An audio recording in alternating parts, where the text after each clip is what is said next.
The new Apple Watch 10 is bigger than ever. Wow, Tim, that's great, but can I still wear my quadruple loop Hermé band? No, because we changed the Apple Watch band connector. Oh man, but why? Well, the old connector just didn't have 8 gigs of RAM and a powerful enough neural engine. What? Good morning!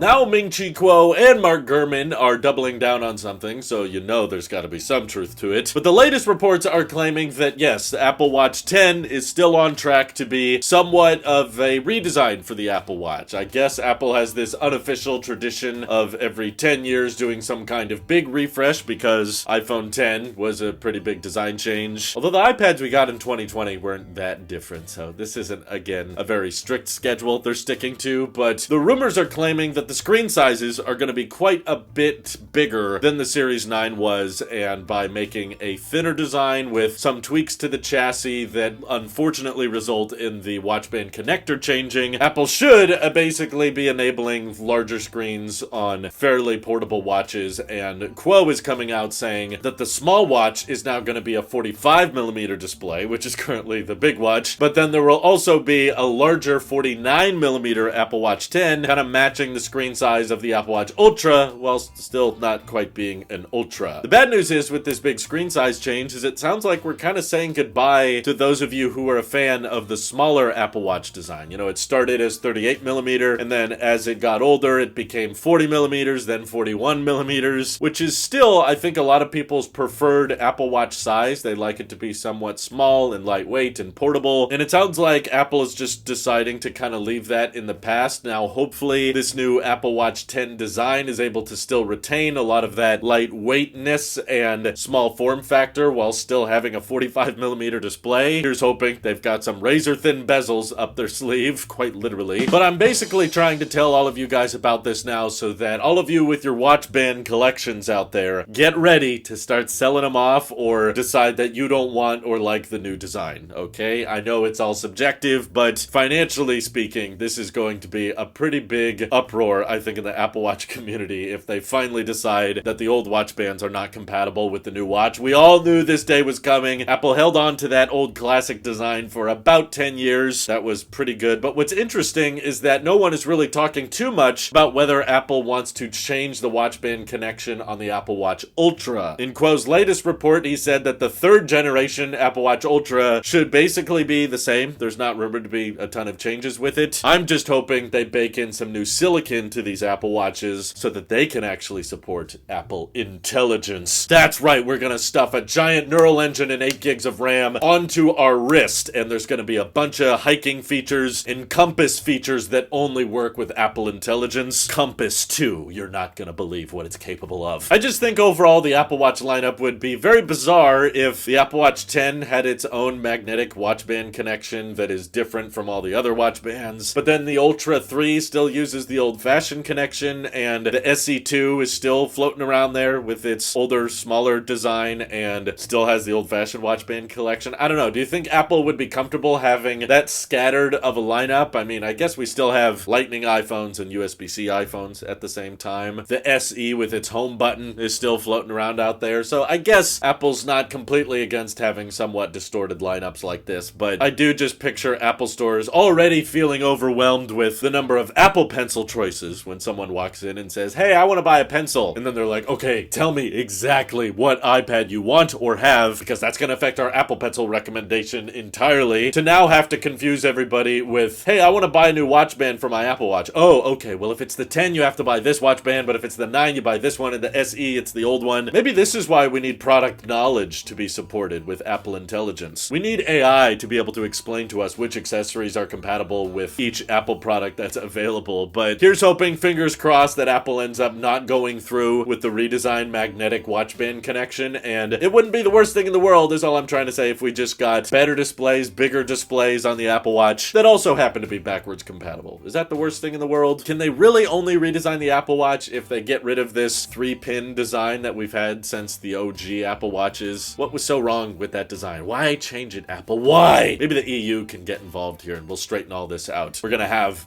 watch band compatibility eventually between Android watches and Apple watches. That's the next big step. Just wait. All your thoughts and opinions on the Apple Watch 10, feel free to let me know what you're hoping for down in the comments below. And thank you to everybody supporting this channel directly. It seriously helps us out a ton, as does just watching these videos. So thanks again. This is your absolute pure, and I will see you all in the next one.